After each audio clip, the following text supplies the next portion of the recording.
उम्मीद लग रही कि इस बार की हर कुली के परिवार में दिक्कतें हैं क्योंकि कारोबार है नहीं है। 2008 में लालू ने जो गवर्नमेंट में कुलियों को किया था, उसके बाद से कौन सी सुविधा हम लोग को मिली है? बहुत ही अनएम्प्लॉयमेंट का सीन चल रहा है।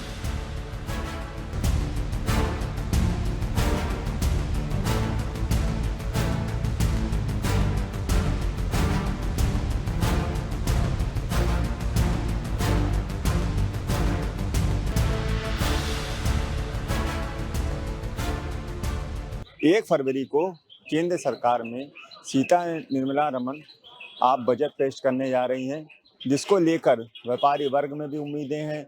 तो वही रेलवे से जुड़े जो रेलवे की रीढ़ माने जाते हैं कुली, उनको भी काफ़ी उम्मीदें। आइए एक बार उनसे चलते हैं, उनसे बात करते हैं कि रेल बजट जो पास हो रहा है उसको लेकर उनके मन में कितनी उम्मीदें हैं और क्या मांग है आपकी। क्या नाम है आपका?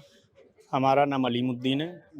और अलीमुद्दीन जी, जैसे रेल बजट पास होने जा रहा है, बजट पास होने जा रहा है, जी जी तो जी रेल बजट की भी बात आएगी सामने। जी जी जी क्या उम्मीद लग रही कि इस बार किस तरह की मांग है आपकी और क्या चाहते हैं कि जिससे कि बजट पास हो तो उससे सुधार कुलियों के जीवन में भी नजर आए? कुली के जीवन में सुधार यही हो सकता है कि हम लोग सरकार से यही चाहते हैं कि सन 2008 की तरह कुलियों को भी चौथा दर्जा मिल जाए, तो इनका भी भविष्य उज्जवल भविष्य हो जाए।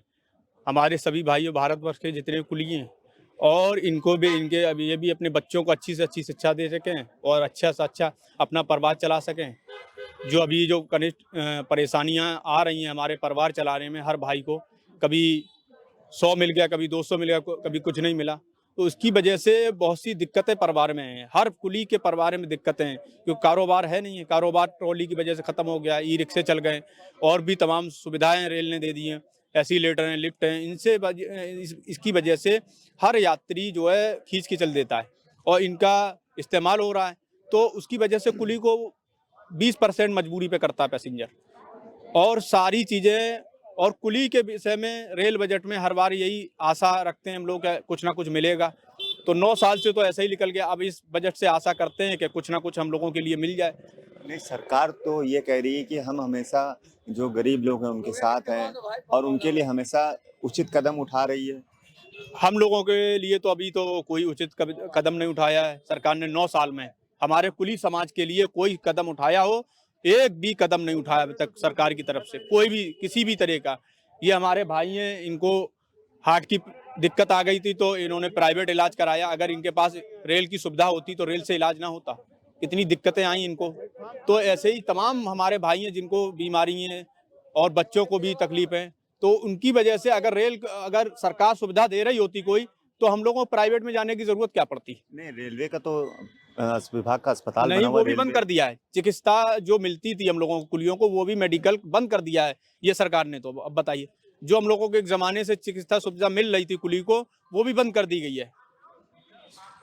क्या जैसे कि बजट पास होने जा रहा है, आप लोग तो रेलवे की एक रीढ़ माने जाते हैं, जो कहते हैं सारी दुनिया का बोझ उठाते हैं। इसको लेकर कई पिक्चरें भी बन चुकी हैं, तो क्या आशा लगती है कि इस बार बजट पे आप लोगों को सुविधाएं बढ़ेंगी? कौन सी सुविधा मिली हमको ये बता दीजिए आप भी बजट देखते होंगे। 2008 में लालू ने जो गवर्नमेंट में कुलियों को किया था, उसके बाद से कौन सी सुविधा हम लोग को मिली है? बताइए आप। क्या लगता है कि इस बार की बजट जो पास होगा उसमें केवल हर बार अवशासन मिलता है, मिलता कुछ नहीं है, अवशासन दिया जाता है। एक बार रेल बजट में खाली कुली को सहायक का दर्जा दे, सहायक का दर्जा दे पेट भरता है। आप बताइए, अगर उससे कुली का पेट भरता हो तो चलो चल जाए काम। अभी तक की जो रेल बजट पास हुए हैं उसमें किस सरकार को सबसे बेहतर मानते हैं? भाई देखिए, लालू जी के समय में जो हम लोग के साथ काम लालू जी ने किया था, हम तो उन्हीं को मान रहे हैं। भाई जब से मोदी जी की सरकार है अभी तक हम लोग को कोई सुविधा नहीं मिली है। आप किसी भी स्टेशन पे कुलियों से पूछ लीजिए कि यहाँ से लेके इतने मंडल हैं, इतने कुली हमारे काम करने वाले हैं, किसी को किसी प्रकार की कोई सुविधा नहीं मिली है।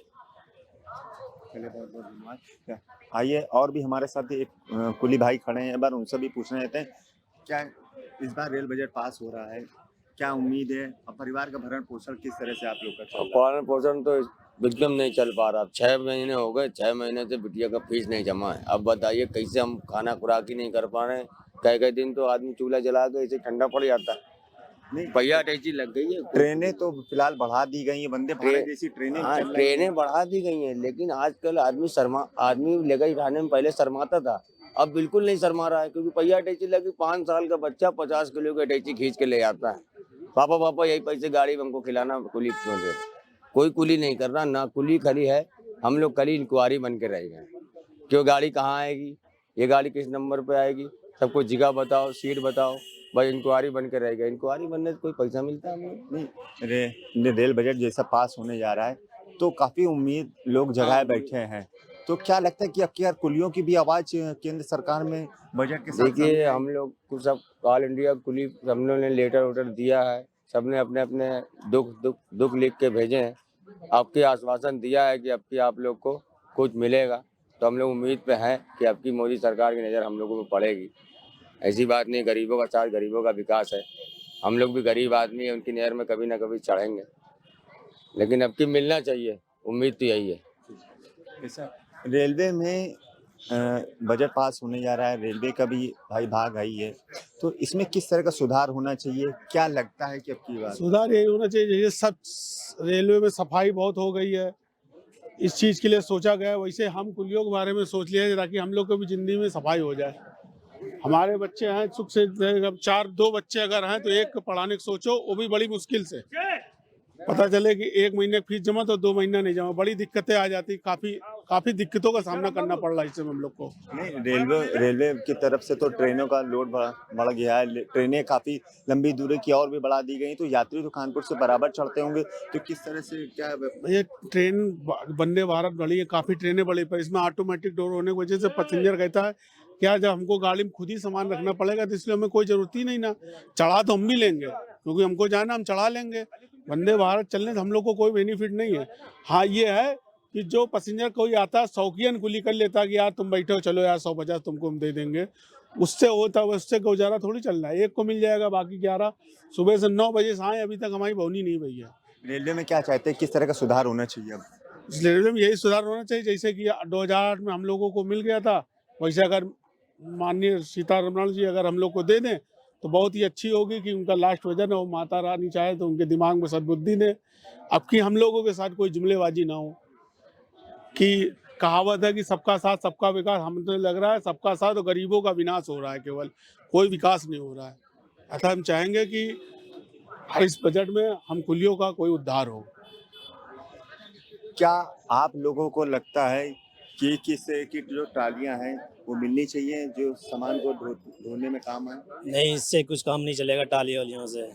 हमको नौकरी चाहिए, और जो भी सरकार देने चाहे हम उससे हमें क्या मिल रहा है, कुछ काम ही नहीं मिला। टोली से भी का काम है, बेचने वाली चली गई है टाली, तो उससे कोई कुली भी नहीं करता है, तो इसलिए हमारा कोई गुजारा भी नहीं हो रहा है। 150 मिलते भी नहीं मिलते। क्या ये सरकार जो है वो कुलियों के पक्ष में कार्य कर रही है? अभी तो कुछ करा नहीं है, आगे को देखते हैं, अभी बजट खुले क्या करती है क्या नहीं करती है। क्या उम्मीद लगती है आपको? उम्मीद तो हर साल बजट खुलता है जब भी उम्मीद करते हैं, मगर उम्मीद तो टूट जाती है। उम्मीद टूट जाती है, कोई बजट में कोई मिलता ही नहीं है। उम्मीद पे तो दुनिया कायम है। अब देखो क्या हो गरीबों के साथ, मगर गरीबों को कहाँ मिलता है। कहते हैं हाँ गरीबों को हम ये करते हैं, वो देंगे, ये करेंगे, कुछ नहीं मिलता गरीबों को। जैसे कि कुलियों की परिवार की अगर बात की जाए जी, तो उनका भरण पोषण किस तरह से चल रहा है? क्या लगता है किस तरह से आप लोग? बहुत दिक्कतों से चल रहा है। वैसे कारोबार की पोजीशन बहुत ख़राब है। कोरोना काल में भी जब से कोरोना काल से इधर बहुत ख़राब हो गई है स्थिति, बहुत पोजीशन ख़राब है कुली बेड़े की, और बीमारियां बहुत तकलीफ़ें उससे गुजर रहा है कुली, बहुत दिक्कतों से गुजर रहा है। ये समझ लीजिए सरकार से कोई मदद नहीं मिली आज तक कुली को, कोरोना टाइम से अब तक, और आगे भी उम्मीद है कि मुश्किल ही है मदद मिल पाए। रेलवे बजट जो आ रहा है 1 फरवरी को लेकर, इस पे क्या उम्मीद आपको लग रही है कि इस बार कुली समाज के लिए भी कुछ बजट में राहत का कुछ हाँ, उम्मीद तो है। रेल मंत्री जी तक पहुंचा दी गई हैं सारी बातें। हम लोगों का प्रतिनिधिमंडल ऑल इंडिया कुली यूनियन का प्रतिनिधिमंडल कई बार मिल चुका है। रेल मंत्री जी अभी कटक में भी मिले हैं, नई दिल्ली रेल भवन में भी, बड़ोदरा हाउस में भी मुलाकात हुई है रेल मंत्री जी से, और तमाम जगह से आवाज़ भी उठ रही है, और डाक द्वारा पोस्ट कार्ड भी उनको दिए गए, प्रधानमंत्री जी को भी और रेल मंत्री और वित्त मंत्री जी को भेजे गए। तमाम कुलियों ने नौकरी के पक्ष में के डी ग्रुप की नौकरी मिल जाए कुली लोगों को, इसके लिए कई महीने से हमारा पोस्ट कार्ड का भी मिशन चल रहा है, और काफ़ी पोस्ट कार्ड भेजे भी गए रेल मंत्री जी को और वित्त मंत्री जी को, प्रधानमंत्री जी को, और इसी के एवज में अगर उनके पास सारी जानकारियां हैं कुली के विषय में कि कुली क्या चाहते हैं, अगर नज़रअंदाज किया जा रहा है, उस वजह से बहुत सी दिक्कतें आ रही हैं हम लोगों को।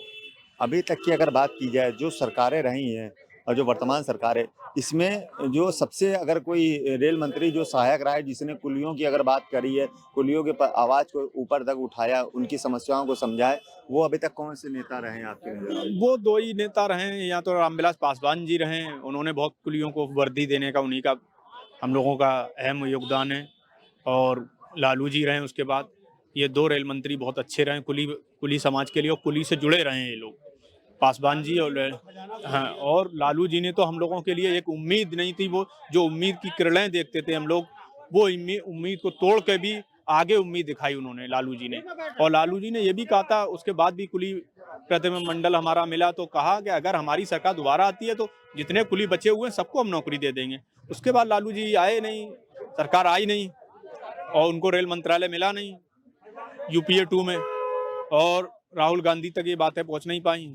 और बाद में जब सरकार चली गई तो उन्होंने कहा जब आप लोग पहले आना चाहिए, काफ़ी बातें चीज़ें हों, तो इसी वजह से हम लोग थोड़ा विफल रहे उस सरकार में, नहीं उसी सरकार में हम लोगों को नौकरी मिल जाती। बहुत बहुत धन्यवाद। जैसा कि आपने देखा, ये कुली समाज है जो कि हम लोगों की जो बोझ होता है, जो हम लोग यात्रा करने आते हैं, जो हमारा लगेज होता है, उसको अपने सर पे उठाकर काफ़ी दूरी तय करने के बाद उसको ट्रेन पे चढ़ाते हैं, बड़ी मेहनत करते हैं। आज जब हम GMD न्यूज़ चैनल इनके बीच पहुंचा, इन्होंने अपनी बात रखी, इन्होंने बताया कि जो बजट आ रहा है, इस बार हमें उम्मीद लगती है कि शायद इस बजट से हमको काफ़ी राहत मिले, जो हमारी समस्याएं हैं शायद उसका इस बार इस सरकार में निस्तारण हो सके। बजट को लेकर यहाँ पे लोगों की आस लगी हुई है, व्यापारी वर्ग हो या युवा हो या किसी भी वर्ग से, तो जो बजट आने वाला है 1 फरवरी को, उस पर लोगों की आस अभी से टिकी है। हमारे साथ कुछ यहाँ पे युवा हैं जो यात्री हैं और हमारे साथ जुड़ चुके हैं। एक बार उनसे पूछना चाहेंगे कि जो 1 फरवरी को जो बजट लॉन्च हो रहा है, उसमें क्या आपकी उम्मीद लग रही है और क्या मांग है आपकी? क्या नाम है आपका? सर मेरा नाम गौरव गुप्ता है। मेरे को उम्मीद कुछ खास लग नहीं रही है सरकार से, पर मेरी मांग ये है कि हम जैसे स्टूडेंट्स हैं, मैं UPSC एस्पिरेंट्स हूँ, तो मेरा अलग अलग जगह पे टेस्ट वगैरह सेंटर जाते हैं, पर हमारे पास ट्रेन की सुविधा सही से नहीं है, क्योंकि किराया उसका इतना हाइक हो चुका है जिसमें हमें स्टूडेंट्स को भी कोई डिस्काउंट नहीं मिलता है। तो मैं मांग चाहता हूँ कि कुछ % डिस्काउंट हमें स्टूडेंट्स को भी मिलना चाहिए, जिसकी वजह से हमारा जाना आना ईजी हो जाए। और आजकल ट्रेन भी बहुत डिले चल रही है, मतलब मैं खुद दिल्ली से कानपुर आया हूँ, वो 6 घंटे की जर्नी है, बट मैंने 16-17 घंटे में कवर करी है, जिसकी वजह से मेरा आगे शेड्यूल भी बहुत डिस्टर्ब हुआ है। तो मैं ये हर साल एक 1-1.5 महीना यही होता है, तो मैं गवर्नमेंट से इसको जाके सोल्यूशन मतलब चाहता हूँ गवर्नमेंट का। आप स्टूडेंट हैं, आपने कहा ना कि ट्रेन में जो किराया है उस पर डिस्काउंट होनी चाहिए। अब पढ़ाई की अगर बात की जाए, एजुकेशन की, उसमें किस तरह की आपको उम्मीद लगती है कि एजुकेशन में इस तरह का बढ़ावा होना चाहिए? आगे लाइब्रेरी हो या कहीं पे भी हो आपके सेक्टर से जुड़ी, उनमें किस तरह से इजाफा होना चाहिए, किस तरह की सुविधाएं मिलनी चाहिए? नो डाउट कुछ बीते हुए कुछ सालों में एजुकेशन थोड़ी बहुत इम्प्रूव हुई है, पर आगे भी ऐसे चलता रहा तो बड़ा अच्छा रहेगा। जैसे कई जगह अभी भी कुछ सिटीज़ में लाइब्रेरी वगैरह की सुविधा कम है, ऑनलाइन वगैरह एक्सेस कम है, क्योंकि मतलब नेटवर्क वगैरह इश्यूज होते हैं, तो इसकी वजह से ऑनलाइन एक्सेस नहीं ले पाते हैं। बट आगे चलते अगर ऑनलाइन एक्सेस वगैरह इम्प्रूव होता है तो काफ़ी जगह से हम वाइड स्प्रेड कर पाएंगे इस एजुकेशन को, तो इसका ये है। अभी जैसा कि अभी आपने देखा एक युवा थे, उन्होंने बताया कि एजुकेशन को भी बढ़ावा होना चाहिए, रेलवे में भी छूट होनी चाहिए क्योंकि स्टूडेंट है। और भी हमारे साथ यहाँ पे युवा हैं, छात्र हैं, एवं उनसे भी पूछना चाहेंगे कि 1 फरवरी को जो बजट पास हो रहा है उसके लेकर क्या उम्मीद है और क्या मांग चाहते हैं कि सरकार युवाओं के लिए करे? सबसे पहले मेरा नाम हार्दिक बख्शी है। मैं चाहता हूँ कि एम्प्लॉयमेंट हमारे अनएम्प्लॉयमेंट बहुत ही बढ़ रहा है यहाँ पे, तो सरकार हमें एम्प्लॉयमेंट ज़्यादा से ज़्यादा दे, उसकी मांग करना चाहूँगा मैं कि उस पर ज़्यादा फोकस करे। और बढ़ावा तो हो ही रहा है, स्किल एम्प्लॉयमेंट बढ़ ही रहा है, बट मैं चाहता हूँ कि ये लोग पोस्ट वगैरह निकाले। और जैसे आप जानते हो स्टेट PCS वगैरह होती है, कंडक्ट करवाते हैं, तो ये रेगुलर होती नहीं है, इसमें इरेगुलरिटीज़ बहुत है और बहुत ही लूप होल्स है, ताकि ये सारी एग्जाम्स डिले होती जाती है, रिजल्ट्स वगैरह आता नहीं है, तो उस पर मेजर फोकस होना चाहिए। बच्चे साल भर मेहनत करते हैं लेकिन रिजल्ट आता नहीं है। नहीं, जैसे कि युवाओं को लेकर सरकार में काफ़ी योजनाएं भी दी जा रही हैं, क्या लगता है कि उनमें किस तरह का इम्प्रूवमेंट होना चाहिए? मेन तो है एग्जीक्यूशन, प्लानिंग सबके पास रहता है, मेन आप कैसे एग्जीक्यूट करते हो वो मैटर करता है। तो मैं चाहता हूँ कि जो भी स्कीम्स वगैरह लॉन्च हो रही है उसका प्रॉपर एग्जीक्यूशन होना चाहिए। अभी अब चलिए बात करते हैं आपकी यात्रा को लेके। आप कहाँ की यात्रा करने जा रहे हैं? फिलहाल मैं जा रहा हूँ दिल्ली, न्यू दिल्ली। तो आप ट्रेन में सफर कर रहे हैं, तो आप इसमें किराए, क्योंकि स्टूडेंट है, आपको किस तरह से किराए में इसमें छूट होनी चाहिए, किस तरह से इसमें हॉस्पिटैलिटी मिलनी चाहिए? एटलीस्ट 15-20% डिस्काउंट तो हर स्टूडेंट को देना चाहिए, क्योंकि ये उनका स्ट्रगल पीरियड रहता है। तो आई गेस इसमें अगर डिस्काउंट वगैरह मिलता रहे और उनको प्रॉपर फैसिलिटीज मिलती रहे तो बहुत ही बढ़िया रहेगा। हॉस्पिटैलिटी की अगर बात की जाए ट्रेनों में, तो किस तरह से इम्प्रूवमेंट और कर सकते हैं? आई गेस अभी हॉस्पिटैलिटी तो ठीक ठाक ही रहती है, जो एसी कोचेस वगैरह रहते हैं उसमें प्रॉपर सुविधाएं रहती है, तो उसमें एज सच मेरा कोई डिमांड नहीं रहेगा कि कुछ इम्प्रूवमेंट की ज़रूरत है।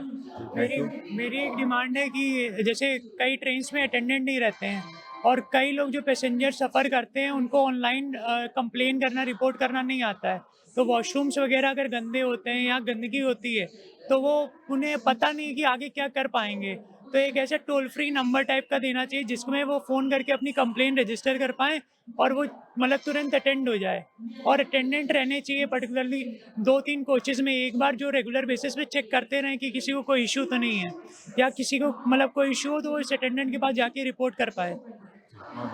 जैसा कि देखा भी एक युवा थे, उन्होंने बताया कि जो कुछ कमियां होती है, जैसे जो कोच के जो बाथरूम होते हैं वो गंदे होते हैं, अगर उनको साफ सफाई की बात की जाए तो उनकी ये मांग है कि टोल फ्री एक नंबर उसमें पैच होना चाहिए, लगा होना चाहिए, जिससे वो कॉलिंग करके उसकी साफ सफाई करवा सके। और भी हमारे साथ यहाँ पे युवा हैं, एक बार उनसे भी पूछना चाहेंगे कि जो बजट पास हो रहा है उसके लेके आप युवाओं की तरफ से क्या मांग रखते हैं? देखिए, अभी जैसे मैं देखो पिछले साल जो हमारा बजट लॉन्च किया था निर्मला सीतारमण ने, तो उसमें काफ़ी अच्छी योजनाएं थी, जैसे स्टूडेंट्स के लिए भी थी, उन्होंने सारे बजट्स काफ़ी अच्छे से बताए थे।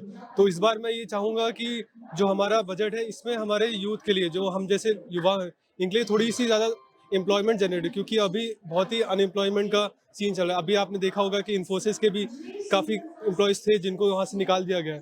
तो अभी बताइए हम युवा क्या करें? हम लोग 3-3 4-4 साल से प्रिपरेशन कर रहे हैं एग्जाम्स के लिए, बट कहते कोई वैकेंसी नहीं आ रही। अभी एक यूपी पुलिस की आई थी जिसमें हम ओवर एज हो गए, बट फिर सरकार ने इस पर जांच की तो उन्होंने देखा 3 साल तक हमारे लिए राहत दिलाई।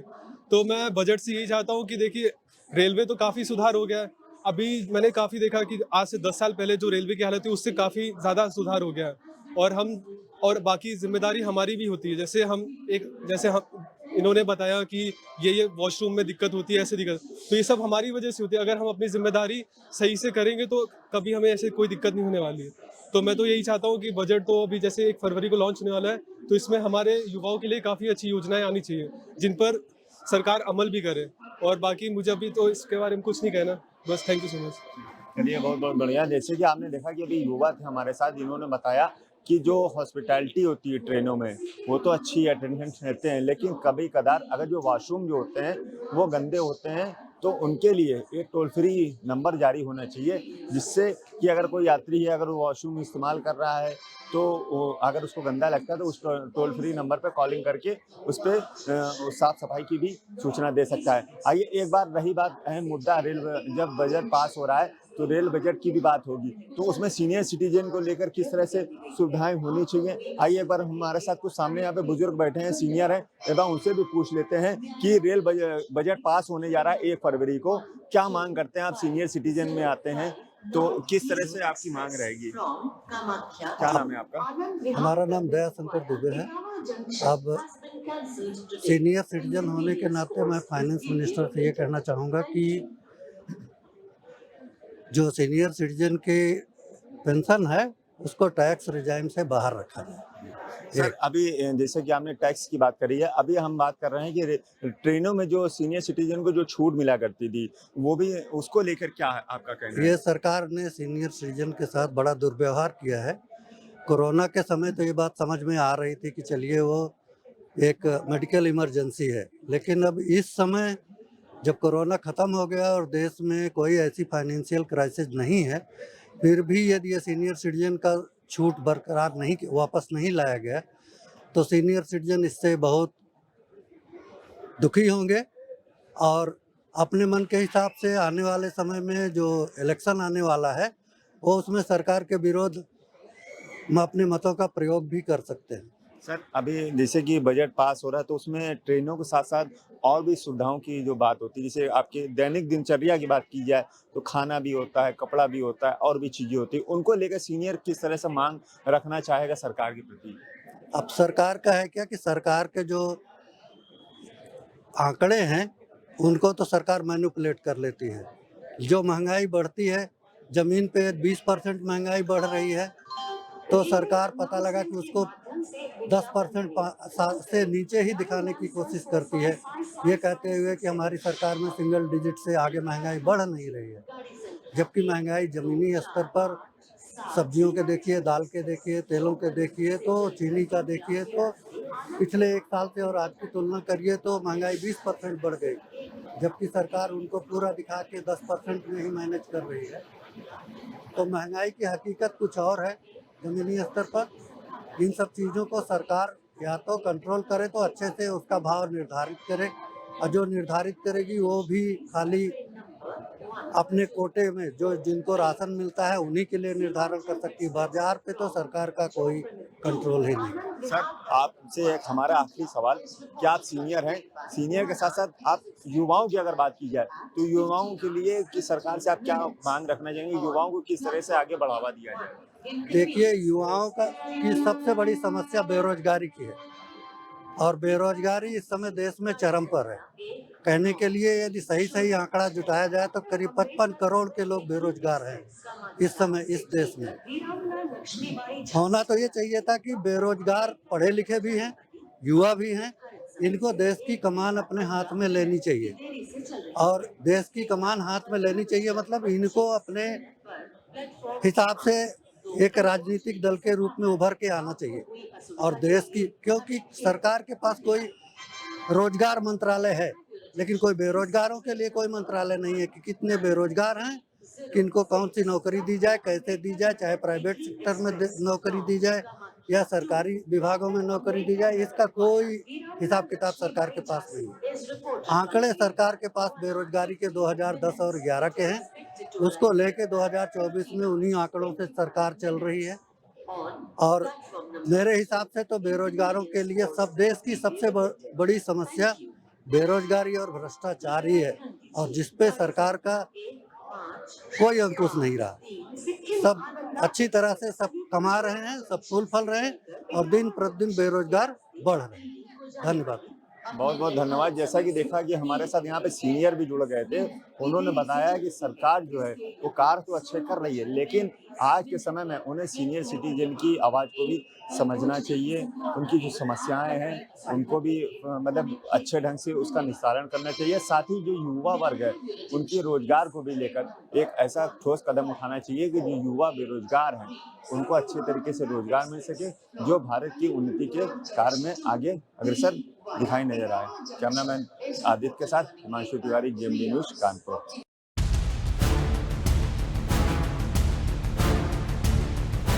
क्या उम्मीद लग रही कि इस बार की हर कुली के परिवार में दिक्कतें हैं क्योंकि कारोबार है नहीं है। 2008 में लालू ने जो कैबिनेट में कुलियों को किया था, उसके बाद से कौन सी सुविधा हम लोग को मिली?